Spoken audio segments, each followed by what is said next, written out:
again, this is Joe from Joe Productions, here with another Valeton tutorial. I think we're on number 3, and that is how to plug this guy in. Now, before everybody gets their panties in a bunch, okay, let's make this clear. A lot of people still do not know how to plug in a modeler correctly. You probably think, well, what do you mean? Well, let's just say there's so many people that are still complaining about the way it sounds through an amp. So we're gonna talk about that a little bit, besides how the difference of what using the different types of connectors and stuff like that to make it work. And we're also gonna go over the 4-cable method. So before we go any further, do me a favor, like this video, share it to all your friends, and don't forget to subscribe. Now, do me a favor, if you want to keep up on these tutorials, please press the notifications button, so that way you know when the next video drops. So without any further ado, let's get into it. Now, I know some people they're going to see this intro, they're going to see the intro as I don't know what this dude talking about. Everybody knows how to plug in pedals and stuff like that. Yes, true. However, when it comes to plugging in modelers, there's some other things that are involved that you have to understand that makes a modeler sound good. First of all, modelers are originally made for full range. You know, like going through PA speakers and stuff like that. That's why you have now these days, you have what they call full range flat response speakers. So that means whatever sounds you hear through your headphones or through your studio monitors are going to be heard through this. When it comes to using this directly, or as far as using it with a speaker cabinet or anything of that sort, if you're going to really want to get to not mess with any of the functions in here, you're going to have to get what they call an FR speaker. However, we're going to talk about things a little differently as we go further on. But first things first, we're going to go over some of the controls. Now, if you remember in the video that I had, or maybe you've seen many people already had their videos doing their reviews and stuff like that. When it comes to the outputs, you have a left and right, and you also have, which are 1/4 inch, and you have your XLRs. I always see some people say, duh, you know, plug your 1/4 inches into a direct box or something like that when it comes to plugging in directly. Yeah, you can do that. But this is the reason why you have these right here. Now, I have a pair of cables for these. You know, one color it means goes left, and the other color goes right. Now, why would I want to use the regular mic cables as opposed to the regular guitar cables or your 1/4 inches? Simple. There are 2 types of impedances that are found in cabling. The high Z, what they call it, or the high impedance cable. That is like your 1/4 inches. Those things, in other words, the way they're set up, or the way they're designed, you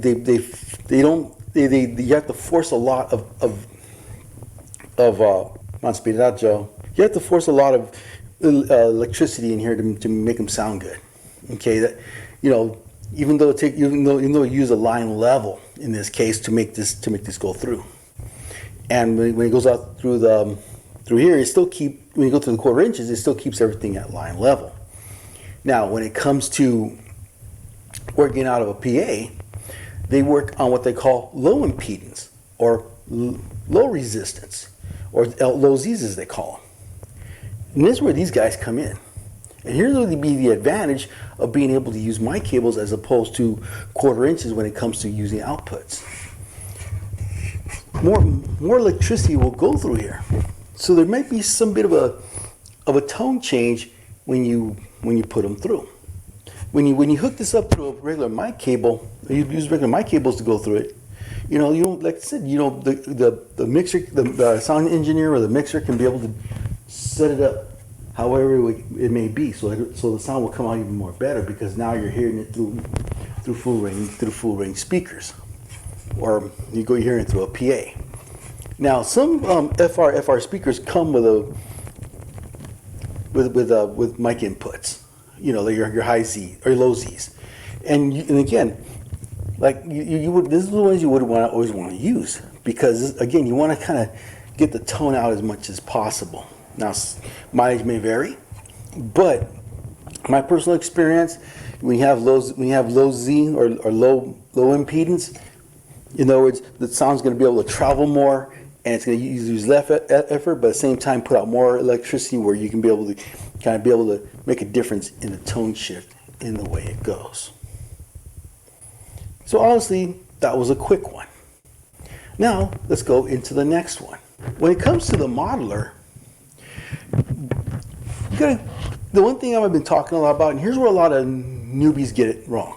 Here's where a lot of people are struggling or getting frustrated, and why sometimes they'll hear a good sound through their headphones, or they'll hear it through the PA, or they'll hear it through the studio monitors, and it sounds killer. It sounds, I mean, boy, this thing just rips. But the moment you plug it in through a regular amp, it sounds like this, and you seem to make a sound. But the reason is because these things have a cabinet on there. So obviously this is going to be a little quick one too as well. So whenever it comes to setting up your amp, your guitar amp, you got to take the cabinet out. So obviously you go right here, press this button twice, knock it out.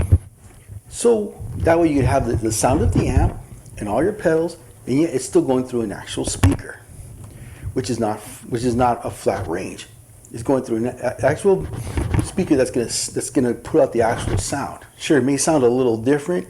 Here's where you may probably need to put an EQ in the chain to kind of get that full stack sound. But then again, it depends on the type of amp you're using.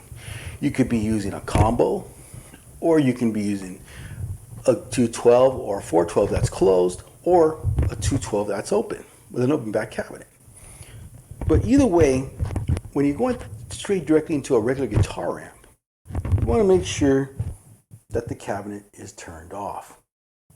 Because if not, it's going to sound like this every time you sing. Now, it's time for the fun part. Now we're going to go ahead and do what they call the 4-cable method. Now the purpose of the 4-cable method is, number one, is to separate the preamp effects from the post effects. The reason why you want to do that, so that way you get a much better sound. Because if you try to put all the distortions, all your modulations, everything all in an effects loop, it's going to be a mess. Now if you try to put the effects processor before the power amp or before the preamp, it's not going to sound good either. So when it comes to the 4-cable method, the purpose is to make sure that that the preamp pedals, such as your boost like your overdrives, your compressors, maybe even your wah, all those things go right before the preamp. So this right here, as you see, I got a cable right here, and this is your preamp. So everything goes right in here. So right here where your preamps would go.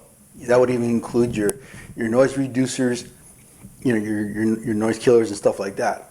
The other part of your chain is what you call your post effects, like your time-based effects, like chorus, delay, reverb. Maybe in this case, even your volume, which is, some people recommend it's better to have the volume at the end. So that way it won't affect the tone whatsoever, but it'll maintain the guitar sound even though you decrease the volume, as opposed to, as you think of it, when you're turning down the volume on your guitar, the tone changes. But having the volume at the end of the chain allows it to maintain its tone, but at the same time decreasing its volume. When it comes to setting up the 4-cable method, this guy actually splits up. So we're going to kind of go ahead and go into it a little bit. Now when it comes to setting this guy up for the 4-cable method, obviously the guitar goes right into here. Then where it says send, that goes into the input jack of your amp. Okay, the return right here, that comes from the send of your effects loop.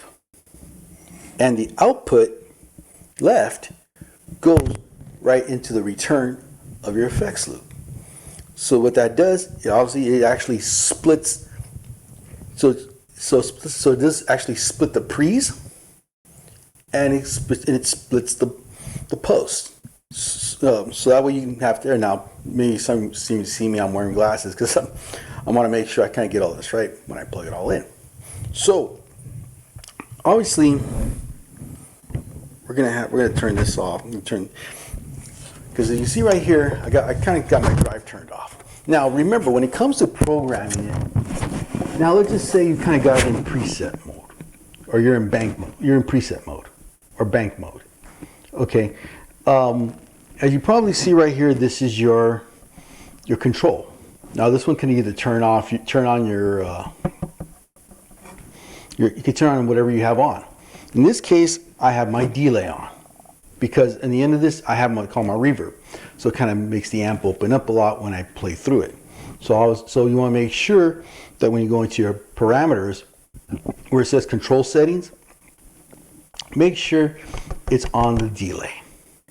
That way, when you hit this button, as you see as this guy turn yellow, my delay is on. So when I push it back down, it turns it off. So what we're going to do now is we're going to hook it up.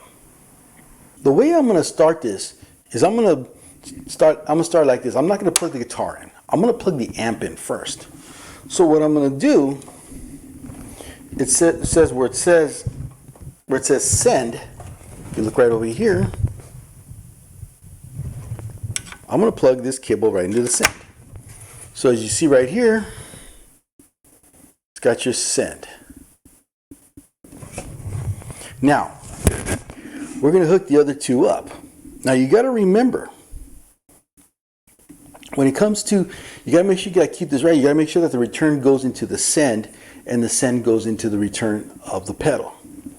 But what we're going to do here is we're going to hook it to this guy right here. This guy's old technology.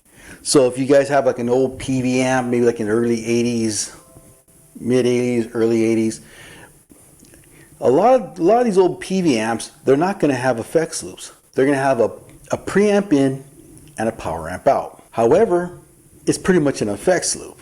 So what we're going to do is we're going to go ahead and we're going to hook it up. So we're going to go ahead, we're going to start number one with the red cable.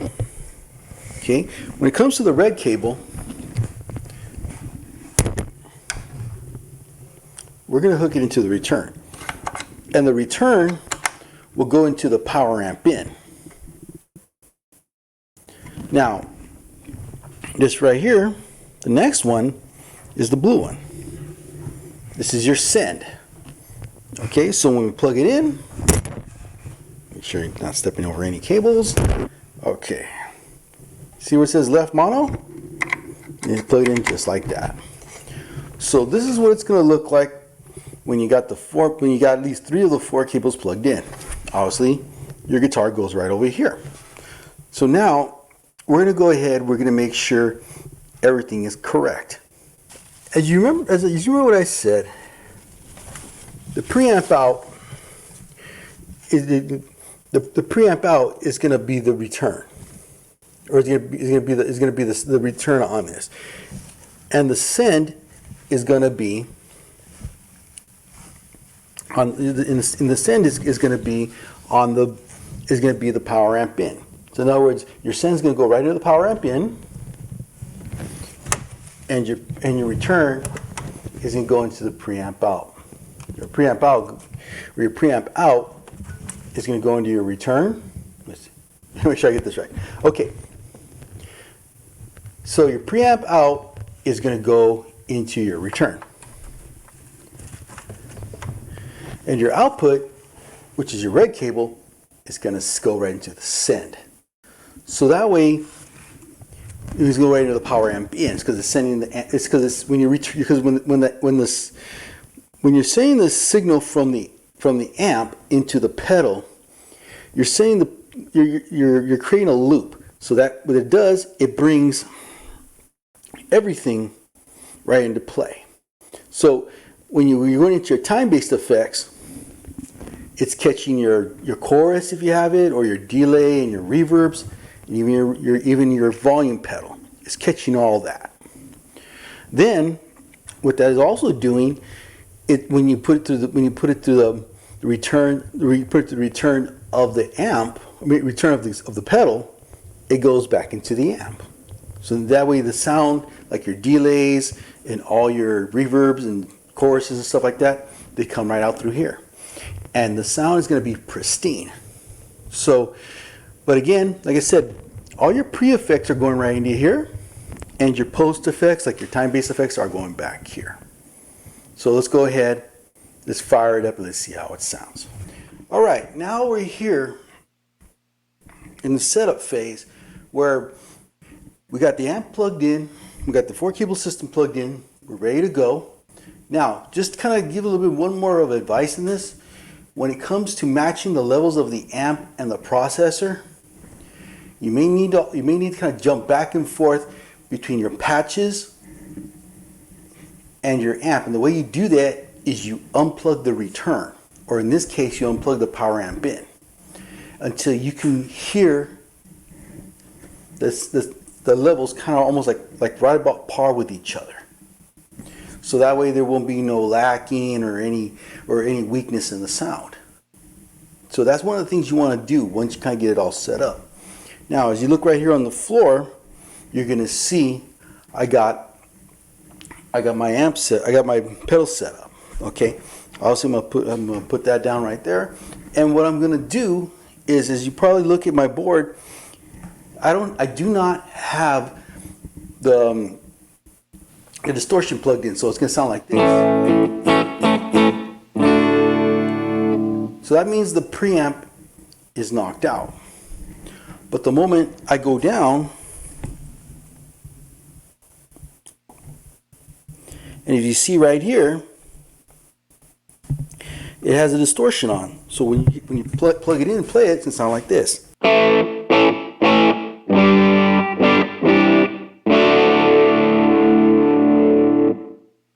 So as you begin to hear, that's going to be your distortion. Now, what we're going to do next, you can make sure that the return is plugged in. So when you plug it up to now, so as you hear, there's a bit of a difference in the sound. So let's go ahead, let's put the delay in. So now you got your delay in place, and you got everything. And now all you got to do is just adjust according to taste. Now this thing has what they call a saturation. So remember, you got an OP, it's just kind of a little bit of it's kind of its own boost. So now you can be able to hear the effects more. So now when you got them both put together, it's going to sound something like this.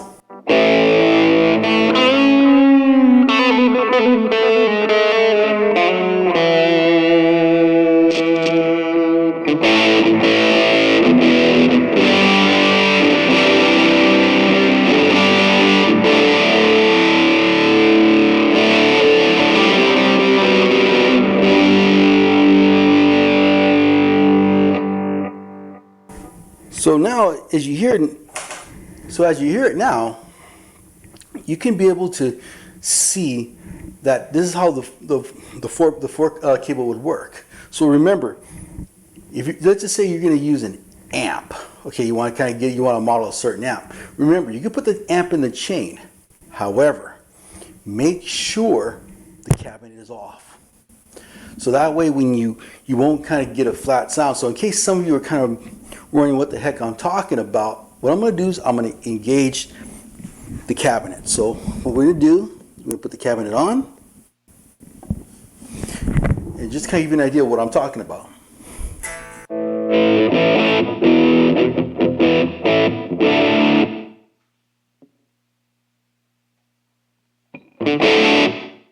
Now you see what I mean? When you plug in the cabinet directly, it kind of muffles the amp a little bit, so it doesn't cause it to sound clean.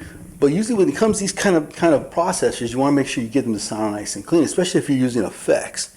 So you can still be able to use the boost. Maybe you could even use the amp model, but don't use the cabinet because that will hurt you. Now, in case some of you are wondering about the type of guitar I'm playing, I don't know if you've seen this guitar before, but I know I did have it at one time, which is my 1992 Charvel LX LS2. No, LS1, the very first LS. Actually, there was 3 models of this. I'm looking for the LS2. So if anybody knows where the LS2 is at, it's the same exact thing, red, but with a Floyd Rose. So if anybody knows one, hit me up. So now you're going to see this is how you would plug in a modeler.